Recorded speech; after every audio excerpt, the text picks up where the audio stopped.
Olá pessoal, bom dia, boa tarde, boa noite a todos os senhores que são inscritos no nosso canal Anotações de Processo Civil. Se você ainda não é, eu sou o professor Arthur Vieira e depois que eu concluí o meu doutorado em Direito Processual, eu resolvi me dedicar a esses veículos de comunicação para que eu pudesse transmitir aos senhores conhecimento jurídico de qualidade e de forma gratuita. Aqui eu vou pontuar o meu e-mail de contato para que eventuais interessados possam estabelecer um contato mais direto. Inclusive, nós podemos eventualmente considerar a hipótese de publicar um artigo científico em conjunto, tá certo? Bom, gostaria de pontuar também com os senhores o nosso canal no YouTube. Se você ainda não é inscrito, basta clicar no ícone do livro que fica no canto inferior do vídeo para que você se inscreva. Sugiro também que você clique no ícone do sininho para que você possa ativar as notificações dos vídeos que são constantemente disponibilizados por aqui. Gostaria de apresentar também aos senhores a nossa plataforma acadêmica, arturvieiracursos.com.br, arturvieiracursos.com.br, onde os senhores encontrarão cursos online de modo gratuito, inclusive com a emissão de certificado válido em todo o território nacional. Tá certo? Então, após a pausa, nós vamos tratar do vídeo de hoje. Então, meus amigos, vamos dar continuidade no vídeo de hoje à leitura do nosso livro Anotações de Processo Civil. No tópico do direito probatório, estamos tratando das provas em espécie. Após ter superado a análise da teoria geral das provas, vamos tratar a partir do vídeo de hoje do tema que aparece na tela aí para os senhores, a prova pericial. Há situações em que a averiguação dos fatos da causa depende de conhecimentos técnicos especializados. Isso pode ocorrer porque o fato em si reveste-se de grande complexidade. Como compreender todos os juros e taxas incidentes num sofisticado contrato de financiamento?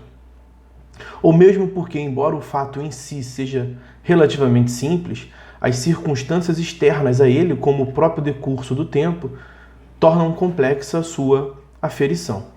Se testemunhas tivessem assistido à discussão entre o réu e o familiar dos autores, ou se tal evento tivesse sido gravado em vídeo, seria mais simples definir se aquele deu um tiro nesse, ou se esse se suicidou. Como não houve testemunhas, nem registro documental, um dos modos de se tentar reconstituir o fato será mediante uma autópsia. Nesses casos, em que a averiguação dos fatos da causa depende de conhecimentos científicos que nem o juiz nem as partes necessariamente têm, é preciso o auxílio de um especialista com formação técnica na área relativa ao fato a provar, para fornecer subsídios ao juiz para que ele possa formar sua convicção.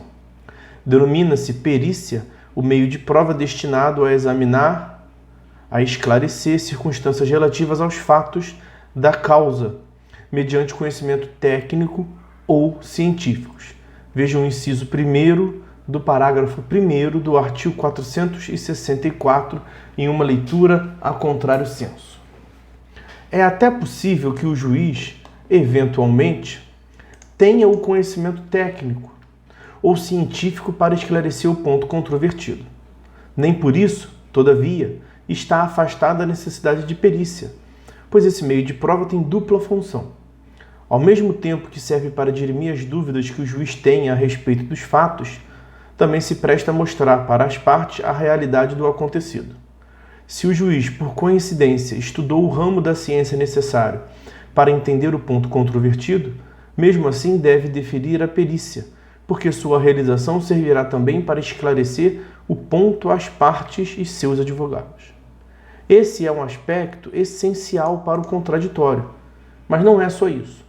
Considere-se que a causa poderá passar também por outros graus de jurisdição, em que os magistrados não tenham necessariamente os mesmos conhecimentos técnicos que o juiz de primeiro grau.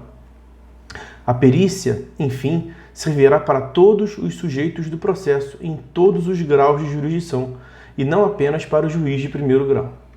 A necessidade de conhecimentos técnicos para identificação e compreensão dos fatos da causa deve ser contraposta à hipótese em que esses mesmos resultados podem ser atingidos meramente com base em noções da vida cotidiana, as regras da experiência comum, a que alude o artigo 375 do CPC. Aí não se cuida de conhecimentos técnicos ou científicos que o juiz tenha, mas sim das máximas da experiência que todos têm. Incluem-se as leis essenciais da física, da biologia, etc. Exemplificando, se um veículo trafega em uma pista asfáltica e, não conseguindo realizar curva à sua direita, venha a abarroar outro veículo que segue em sentido contrário, não é necessária a perícia para demonstrar que estava em excesso de velocidade, pois todos sabem, não apenas o juiz, que os corpos em movimento tendem a manter trajetória retilínea, é a lei da inércia. Mas o mesmo artigo 375 do CPC, na parte final, ressalva eventual necessidade da realização da prova pericial. É que, sempre que houver necessidade de conhecimento técnico ou científico mais aprofundado, ainda que o juiz detenha esse conhecimento específico, a prova pericial não poderá ser dispensada, como já se viu. Pense-se, por exemplo, na seguinte situação. O juiz dispensa a realização de prova pericial e decide com base em seus conhecimentos em topografia. Se a parte interpuser recurso de apelação contra essa decisão, o órgão de segundo grau, cujos membros não necessariamente terão esse mesmo conhecimento, ficará sem subsídio para apreciar o recurso. A perícia não se confunde com prova testemunhal. Embora o perito seja pessoa estranha à lide, que elabora material probatório, não vem a juízo para narrar fatos ocorridos.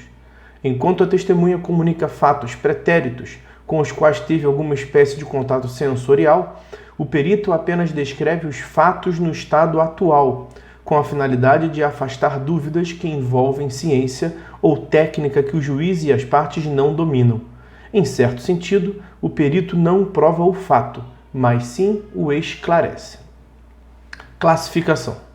O Código de Processo Civil, vejam o caput do artigo 464, classifica a perícia, levando em conta o tipo de atividade desenvolvida em: primeira forma de se classificar, exame, consiste no trabalho que o perito faz de inspecionar coisas ou pessoas, procurando desvendar os aspectos técnicos ou científicos que, ocularmente, não se encontram visíveis. Segundo critério classificatório, a vistoria é a denominação que se dá à mesma atividade do exame quando recai sobre bens imóveis. Por fim, a avaliação é a atribuição de valores para bens jurídicos, seja coisas, direitos ou obrigações. Pode ainda a perícia ser classificada conforme o ambiente em que se produza e o grau de formalidade observado para sua produção. Nesse sentido, classifica-se a perícia em, primeiro lugar, judicial, a que ocorre dentro do processo, por requerimento das partes ou decretada de ofício, com perito nomeado pelo juiz que produzirá o laudo.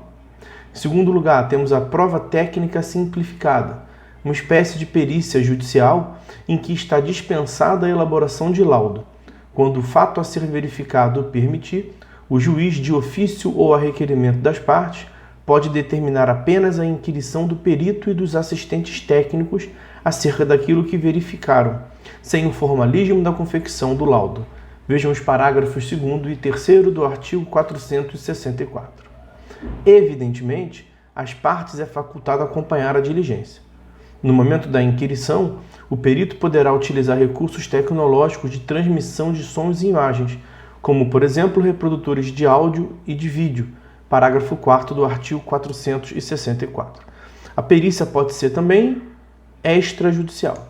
O artigo 472 do CPC autoriza as partes a instruírem a inicial e a contestação com pareceres técnicos, a fim de se evitar a perícia judicial. Trata-se de modalidade de perícia extrajudicial, em que o litigante contrata profissional de sua confiança e a ele incumbe o exame da coisa litigiosa. Embora venha ao processo sob a forma documental, não deixa de ter o caráter de perícia, pois continua sendo o meio de esclarecimento dos aspectos técnicos ou científicos relativos aos fatos ocorridos mediante a atuação de um especialista. Mas, por não ser produzido em regime de contraditório, se as partes discordarem dos pareceres uma da outra e a dúvida persistir, o juiz determinará a perícia judicial. Cabimento. Trata-se a perícia de meio de prova custoso e pode dar causa a mais demora do processo. Por isso, para que a perícia se realize é necessário que ela seja, em primeiro lugar, útil. A perícia somente deve ocorrer quando puder contribuir para o afastamento de dúvida, ou seja, quando o fato a ser esclarecido envolver questões que podem ser verificadas mediante o conhecimento técnico ou científico que o perito tem. Vejam o inciso 1º do parágrafo 1º do artigo 464 do CPC. Da mesma forma, não tem utilidade a perícia se o fato a ser provado não tiver influência na decisão judicial, tratar-se de um fato impertinente. A perícia deve ser também necessária. Como meio de prova que é, a perícia paralelamente tem de ser considerada no contexto do conjunto de provas possíveis. Assim, se a compreensão do fato já tiver sido esclarecido por outro meio, a perícia está dispensada. É o que se encontra do inciso 2º do parágrafo 1º do artigo 464. É possível, por exemplo, que o pedreiro, conquanto não seja especialista em construção civil, possa esclarecer no seu depoimento testemunhal a causa da queda do muro. E a perícia deve ser também praticável. Não se defere prova pericial quando o seu objeto não for mais passível de exame, seja porque ele não mais existe, seja porque sofreu alterações substanciais, não deixando vestígios. Inciso 3º do parágrafo 1º desse artigo 464. É inviável, por exemplo, a perícia sobre o veículo sinistrado se ele já foi reparado. Vamos fazer um corte no vídeo por aqui, meus amigos. Tratamos dessas noções gerais sobre a prova pericial, sobre a perícia propriamente dito. Vamos, a partir do próximo vídeo, tratar em separado do sujeito encarregado de elaborar essa prova pericial, que é o perito.